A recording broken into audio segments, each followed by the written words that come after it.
In March of 2020, because of the COVID pandemic, quarantines were imposed, and in the United States, hundreds of millions of people had to go home. Tens of millions of people are still out of work in September. It's immoral, at the least, to take away and not give back. The correct moral thing for our leaders to do is to help these folks. And basically everyone affected economically by this crisis. How can we really start? Well, it has to be ongoing, longer than a very brief period of unemployment insurance and a one-time $1,200 stimulus check. On Saturday, September 19th, 2020, join the worldwide 2020 Basic Income March for Universal Basic Income. In Los Angeles, it begins at 2 p.m. Pacific Time in Pershing Square in downtown Los Angeles, next to the Pershing Square Metro train station. For more information, check out actionnetwork.org. Find an event that's close to you. Let's all try to put the pieces back together again.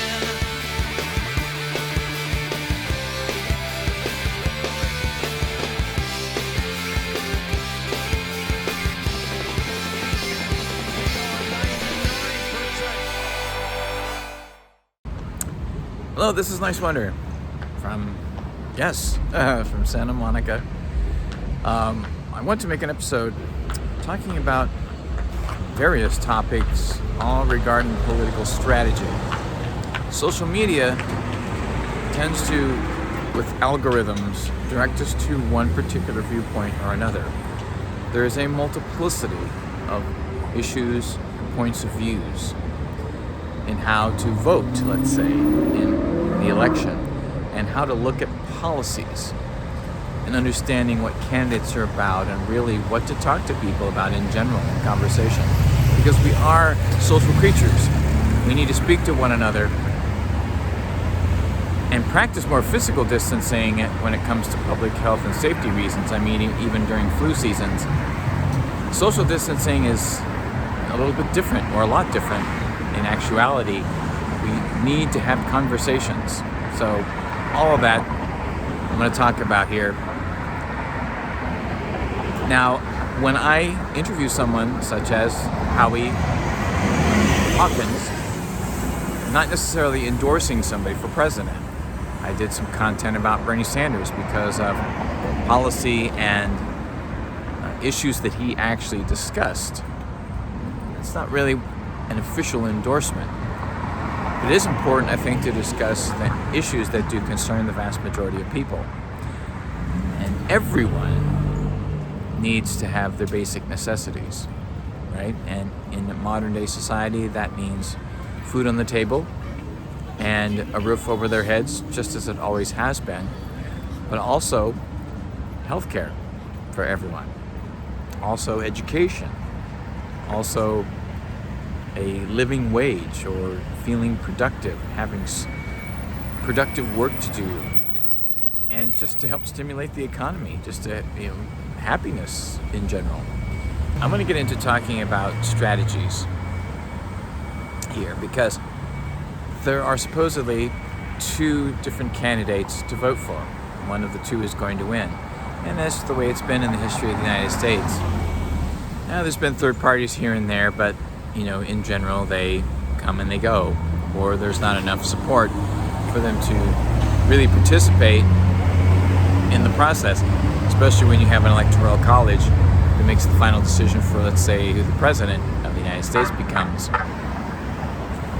Now, supposedly, we are told that there's a strategy saying we got to get Trump out, and that's the extent of it. Well, I think if a person feels that strongly about a strategy, they also need to be able to talk to people in detail about what the policies of the opponent stand for and how it would actually help them if they voted for that opponent rather than for Trump. So in this case, the Biden and Harris campaign, what in detail, what policies specifically would help them in their lives? Talk to them about that.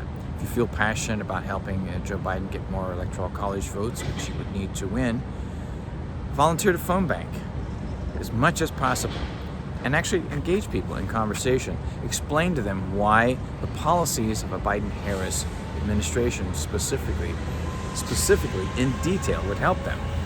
Because just saying he's not Trump and Trump is this or Trump is that, which, it's of course. I mean, we have seen and heard all kinds of crazy things. Right? We've heard it over and over and over again. I mean, the things that he says, the things that he tweets, that are all over the board, all over the place, subject-wise. He likes this kind of group, or he doesn't like this kind of group, or he could be called racist at one point, or he could be called homophobic at one point. He could be called sexist at one point. It boggles the mind. And the policies of the Republican Party, how are they really different from the Democratic Party? It's really important to talk to people about where they are and what concerns them. Go into detail and what are the distinctions between these two parties and what they are standing for right now. Get into detail. It's very important. And now with a pandemic, do you understand that there are these programs we can discuss? A Green New Deal, as I did with Howie Hawkins. You can discuss the military budget, how many trillions of dollars go into that every year. You can discuss getting everybody health care and how much that would cost. And if anybody asks you, well, how are you going to pay for it? Well, let me ask you this question. How did the CARES Act get paid for in March of 2020 as a quarantine for coronavirus was announced for people to go home? People lost their jobs and even their health care that was tied to their work, but they were told to go home because we now have a biological crisis called the COVID-19.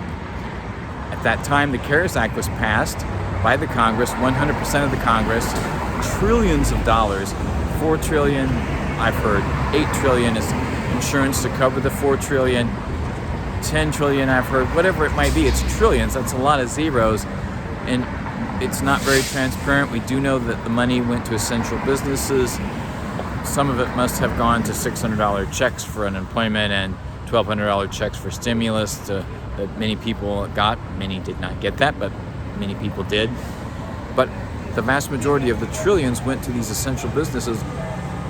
From all we can tell, it's multimillionaires and billionaires primarily benefiting from this. And we have seen in the past that a lot of times when gifts like this are given in large amounts, it's invested in the stock market. They buy back their own stock as the stock prices go down and then back up again. And there's a lot more going on than people know. But this CARES Act was trillions of dollars. It got funded in a matter of days. It happened very quickly. So when people say we can't afford health care for everyone, we can't afford a jobs guarantee by the government, we can't afford a Green New Deal. Howie Hawkins talks about how the price tag on that is pretty hefty, and he also talks about, in my interview, how that gets paid for. And it's very feasible, it's doable, especially when you understand that the CARES Act obviously was very doable, and it was done in a matter of days. The things that would benefit the masses of people, that would help the planet, still can't get done. We need to talk about these things. This is why I show you the interview with Howie Hawkins, because we do go into detail. We also discuss even the nuclear issue if you watch the entire interview with him. But I want to show you a clip right now that primarily focuses on the Green New Deal, which is one of the main platform issues in addition to the Medicare for All, something that deals with what would help all of us, including the planet that we live on. I'm here with Howie Hawkins, who is the Green Party presidential candidate for 2020, and he's got an interesting story, and we're actually mostly going to focus on the Green New Deal because that's on a lot of people's minds who understand that we need to go forward with some change in this country and in our world in particular. Howie, thank you for being on the Nowman Show. Well, thanks for having me. It's good to be here. Thank you so much. So the Green New Deal has already been killed by the Democratic leadership. Wow. But they can't make it go away because it's so popular. So Exactly. all the Democratic presidential candidates are talking about it. They all got a version of the Green New Deal. The problem here is, to the extent they say anything, except for Bernie Sanders, and I'll talk about him in a minute, they all say it's all based on regulations and tax incentives. And they only spend 1 to 3 trillion over 10 years in public money. That's not even serious. We have an eco-socialist Green New Deal budget that calls for 27 trillion over 10 years. And we can talk more about why that's necessary. Sanders is the exception in the Democrats. He comes out with 16.3 over 10 years. And while he doesn't show his numbers like we do, if you go to my website at howiehawkins.us and look at that budget, you can click on the line items and see how we got our numbers, how we got the cost, how many jobs it creates, how many manufacturing jobs it creates. Bernie gives the conclusions but doesn't say where he got the numbers. But we look at that and we think he's probably about right. The reason is his is less than ours is he goes till 2050. He wants 100% clean electricity by 2030 and public ownership and planning to make that happen, which we agree with. But when it comes to manufacturing, agriculture, transportation, and buildings, which is 72% of our greenhouse gas emissions, he goes till 2050. And again, that's too slow. But You said Bernie's yeah. he's got the ban on fracking and new fossil fuel infrastructure. He's got the phase out of nuclear power. And he's got the cuts in military spending. He doesn't give numbers, but he says we got to do that and put it into the clean energy transition. So he's going in the right direction. So, we think his proposal is serious. It's just a little too slow. So 27% is focused basically on sequestering the carbon. Is that, and the rest of it like focusing on energy, like electricity? Well, no. If you go to 100% clean electric power production, you will cut 28% of greenhouse gas emissions in the United States. And so, a lot of the proposals aim to get there by 2030 or 2035, but then they leave the other 72% for the distant future. And you give politicians till 2050, they're just going to wait now. They ain't going to get serious about it. So what we do in the eco-socialist Green New Deal is say we got to do what we did during World War II, where the federal government either built or took over from companies like GM and Ford 25% of the manufacturing capacity in order to turn industry on a dime into what they called the arsenal of democracy to defeat the fascists. And we need to do nothing less for climate change. So in addition to the public power sector, we want a national railroad corporation to build electrified freight rails, electrified high-speed bullet trains between the cities, and within the cities, the light rail trolley systems. Like we got a trolley track going right by us. Right here, exactly. LA had the largest trolley system in the world, Yeah. and by a conspiracy of the auto and oil and rubber companies, bought it out, tore it up, and put them dependent on buses, which aren't very good anyway. Through all the technologies, we got to transform it, and that's going to require, especially to do it on the timetable we're talking about, public ownership and planning like we did during World War II with the weapons sector. The difference this time is after the war, they gave back all that manufacturing equipment to the super rich and the giant corporations for pennies on the dollar. We want to keep it in the public sector and lease it out to worker cooperatives, where workers can control their labor process and receive the full fruit of their labor. And we have a more equitable distribution of income at the beginning instead of safety net programs that only partially ameliorate the inequitable distribution of income. Those are all great ideas. Do you see us or the Green parties? You call it the Green Economy Reconstruction Program. Do you see that kind of thing as being the what we'd be doing here, or is that too aggressive even for what we can do here in the United States based on the political environment we're in right now? It may be aggressive, but it's an absolute necessity. That's why we now call for an eco-socialist Green New Deal. And the 3 sectors I named, power, railroads, and manufacturing, are the key to the green economy reconstruction to get zero greenhouse gas emissions, 100% clean energy. But every sector, we should have economic democracy. We can't have political democracy without economic democracy, which is socialism. Absolutely.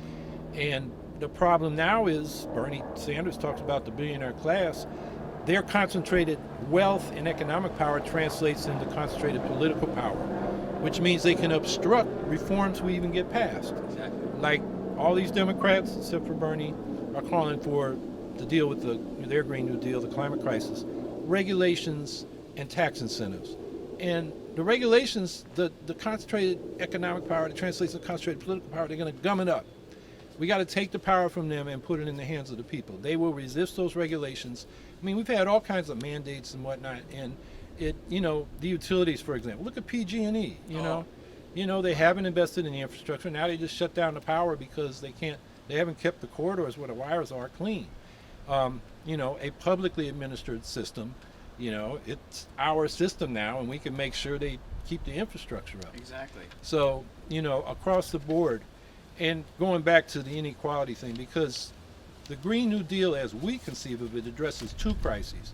One is the climate crisis. The other is the inequality crisis. Inequality's been growing in this country since the early 1970s.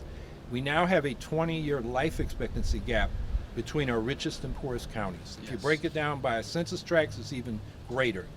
People die because they don't go for health care because they're worried about paying rent and utilities. Exactly. The man that lived downstairs from me died this spring because he wouldn't buy the kidney medicine. He's on Medicaid. They say you got to buy this medicine, and he said, I got to pay my rent and utilities, and his kidneys failed.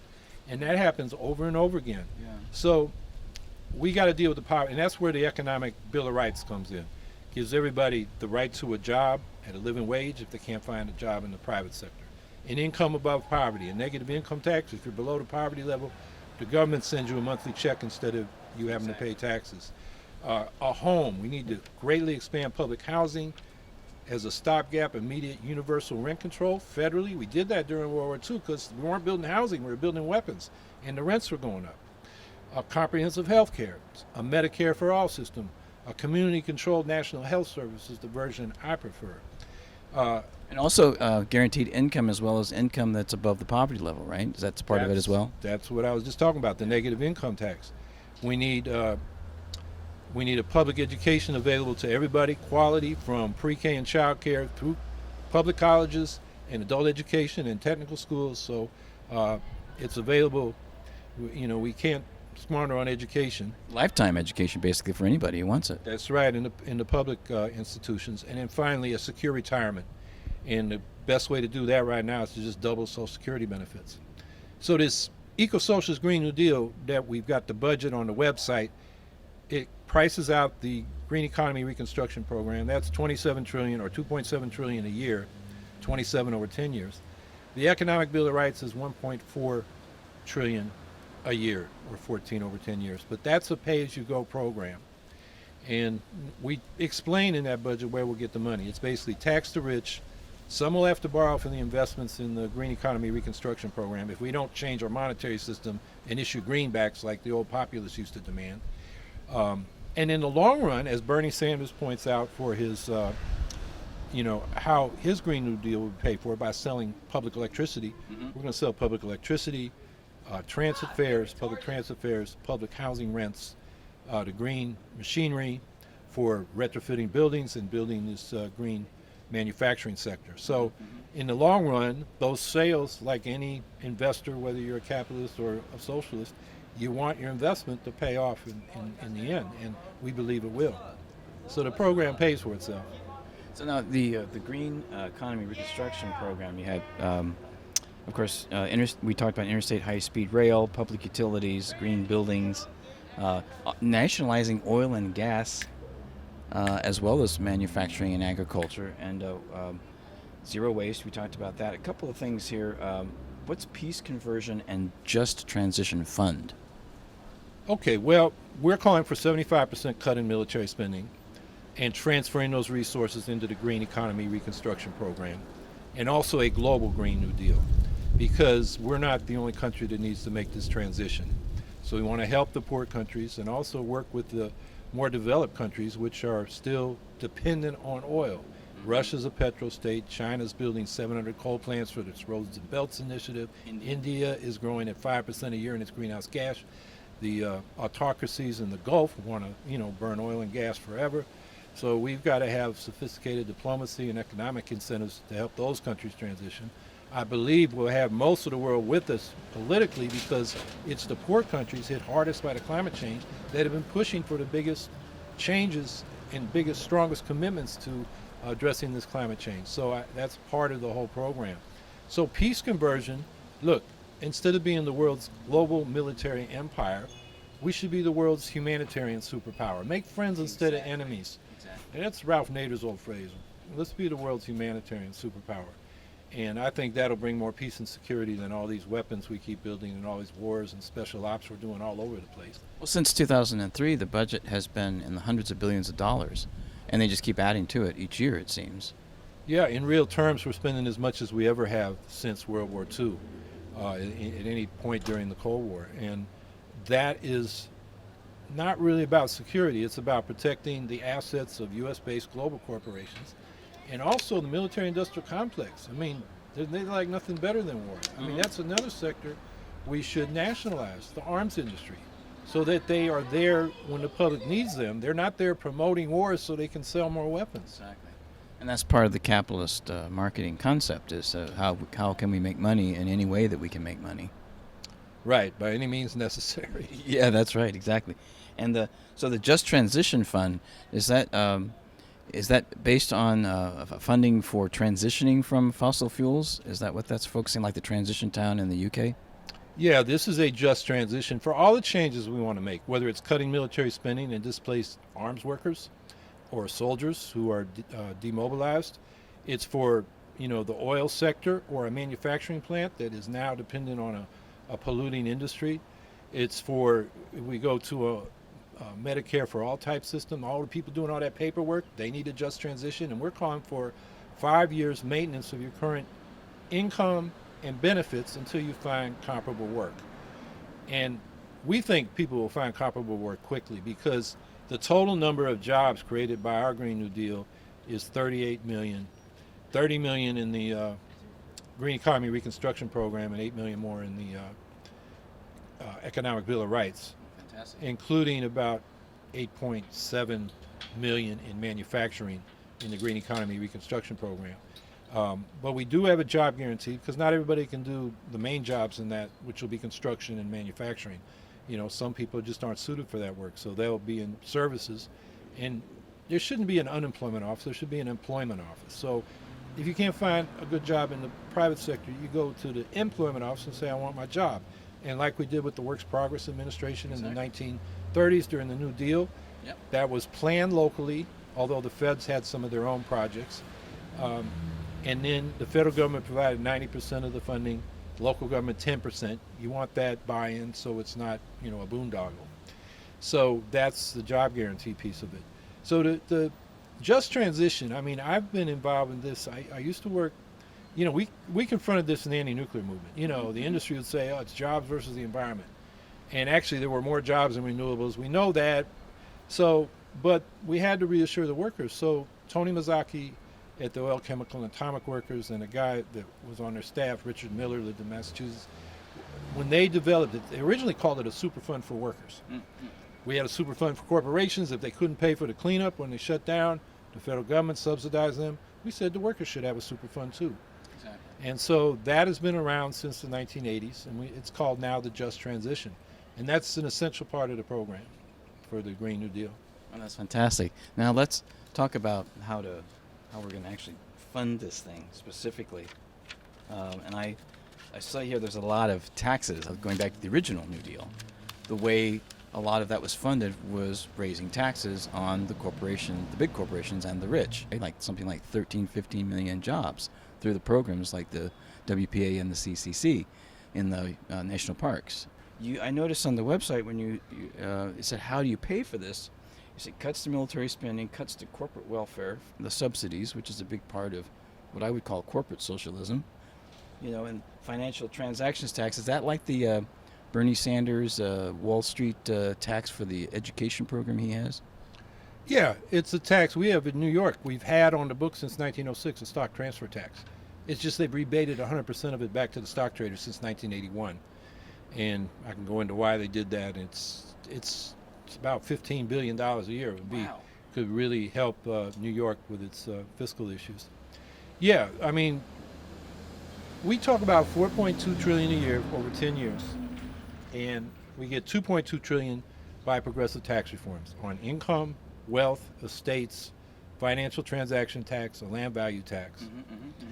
And then we get about 0.8 trillion, 800 billion, from new priorities, cuts to military spending, cuts to the crazy border policies we have, cuts to the war on drugs. And we actually saved some money on some safety net programs like the earned income tax credit. The negative income tax covers that. And unemployment insurance, because we're guaranteeing a job, so we don't have to pay that. Exactly. So all that comes to about 0.8 trillion. So that gets you to 3 trillion. So we need about another 1.2 or 3 trillion. And there we're willing to do either green quantitative easing under the current monetary program. This time, instead of bailing out the banks, we bail out the people on the planet. Exactly. And a lot of people talk about modern money theory. Their argument is the U.S. currency being the reserve, the dollar being the reserve currency of the world, we can pretty much borrow as much as we want up to the point where the economy is running at full capacity. The problem with that is, in the end, what happens is the Treasury sells bonds into the market. The Fed can support that by creating money on its books and then buying them once they've been sold by the Treasury. The Fed can't buy them directly from the Treasury. They put that on the balance sheet of the Fed, and that supports the bond market so they can borrow more money. The thing is, in the end, the taxpayers got to pay those bonds off. The other alternative, which the Greens have in their platform, is to basically get rid of the Fed, nationalize it, create a monetary authority in the Treasury Department, and then issue greenbacks. The Constitution says that Congress can coin money and spend that money through the federal budget into the economy, and that's debt-free money. So in the long run, that's cheaper for the people, and it keeps the volume of money in the economy what we need, and it's a way of getting money for these programs without borrowing it from the capitalists, because that's who basically buys the bonds. So borrowing is a transfer of wealth from the taxpayer, the working class, to the rich bondholders. So that's a radical reform that the Greens advocate. But it may not pass, but if we can get going on the Green New Deal, we're willing to borrow the money, because if we don't invest the money now and make this transition, we're going to be in even worse trouble, because climate change means not just more heat waves and bigger storms, it means mass extinctions and ecosystem collapses, agriculture collapsing, and our civilization collapsing. And mass migrations and mass deaths, it's a real Armageddon. And so if we have to borrow, we'll borrow. I think ownership is the key. If we can shift the ownership of the resources in a way that the vast majority of people do get to participate, and we have actual more, if not complete, we have more democracy than we certainly have right now, right? That is the key. Democratic ownership, whether it's cooperatives in the private sector or public sector enterprises, municipal, state, federal, the people have a say. And democracy's no guarantee, but at least it gives us the power to choose clean energy over dirty energy, and clean technologies over dirty technologies. And so that's why we talk about an eco-socialism. What we got to do is produce enough so everybody's basic needs for a decent standard of living in today's society are met within ecological limits. In these times where each and every one of us on the planet are impacted by multiple crises simultaneously, it's really important, whether we're talking about elections or activism of any kind, that we understand not only strategies, but successful strategies. It is crucial that we come together and we understand this. It's good to have an education about issues, let's say when it pertains to elections, or when it pertains to a certain topic that you want to participate, let's say in a march or a protest. Besides being peaceful, it's important that you have the knowledge. It's important that the intersectionality exists, whether the justice is economic, environmental, racial, social, LGBTQ, women's, gender, trans, whatever it might be. So as we come together, think about what you would share and express yourself with strategy, and not just strategy, but successful strategy. This is Niswander. You're watching The Nowman Show. There's another poor man who lives down the street, who doesn't have the money for new shoes on his feet. He works hard each day to earn his wage. It seems that life